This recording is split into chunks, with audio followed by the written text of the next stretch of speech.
kay dili realistic ang ubang items. Gipausab ni Gobernador Gwen Garcia ang gi-propose nga budget sa Department of Education kun DepEd Cebu ngadto sa Provincial School Board alang sa mga publikong tunghaan sa umaabot nga tingklase sa lalawigan sa Subo.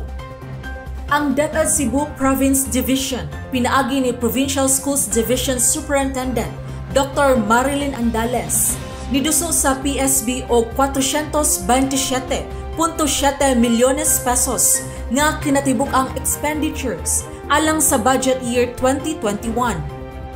Matud ni Gobernador Garcia, chairperson sa PSB, nga dako ang gipangayo nga budget sa DepEd ug dili realistic ang uban sa items nga gipropose niini.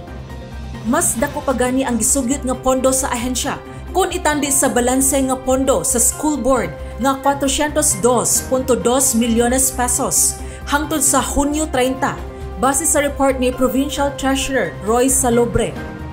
Atol sa laing tigom sa PSB ni adtong Hulyo 24 sa Kapitolyo, gitagsa-tagsa og review ni Garcia ang items nga nalakip sa proposed expenditures sa DepEd Cebu Province Division alang sa school year 2020.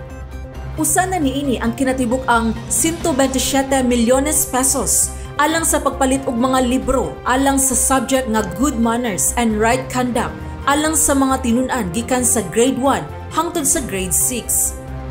Gipasabot ni Garcia nga human mapirmahin ni Presidente Rodrigo Duterte ang Republic Act 11476 kun GMRC and Values Education Act, delikado mga wala ang mga libro. Kaning balaod naman gud ni national policy naman. Maghimo-himo tag ato, nga we will spend that much only to find out nga kinalan usbo na to kay lahi ang IRR. Besides, modular maligitan. Anong tagaan na itong libro ni sila karon tanan? Unya mo modular pagita, dili na doble. Niuyon si Andales sa gisulti ni Garcia og dili lang una sila mamalit og mga libro sa GMRC. Na naman ang law, having GMRC in the curriculum, so we have to wait of the IRR. Laing gi-question ni Garcia ang 75.6 milyones pesos alang sa pagpalit og Sugbo box nga maoy butangan sa modules nga gamiton sa mga estudyante.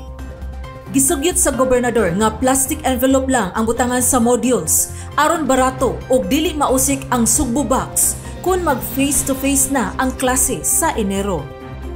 Gipatangtang sa ni Garcia ang 11 milyones pesos alang sa pagpalit og 3-ply surgical masks, 5 milyones pesos nga face shields alang sa mga magtutudlo og 3.3 milyones pesos nga air purifiers alang sa classrooms.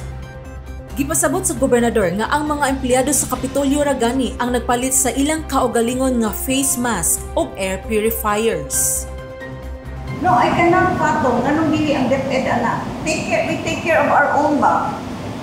Kami, we're taking care of our own people. Usa dili sa kuan. Dili sa probinsya. Nganong dili man ni ma-provided.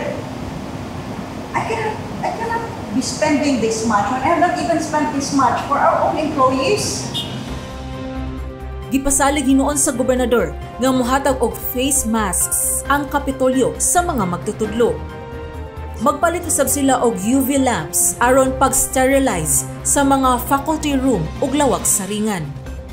Gipatangtang usab sa gobernador ang 125 milyones pesos alang sa feeding program kay dili pa face-to-face ang klase ug ang 8.9 milyones pesos alang sa pagpalit og mga gamit alang sa gardening sa 895 ka mga tunghaan sa elementarya.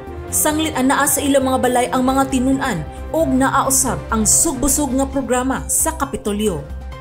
Hinuon dunay items nga gipabilin si Garcia sama sa pagpanghatag og mga krayola ug mga lapis alang sa mga tinun-an sa kindergarten ug ballpens, bond papers ug mga papel alang sa mga estudyante sa elementarya.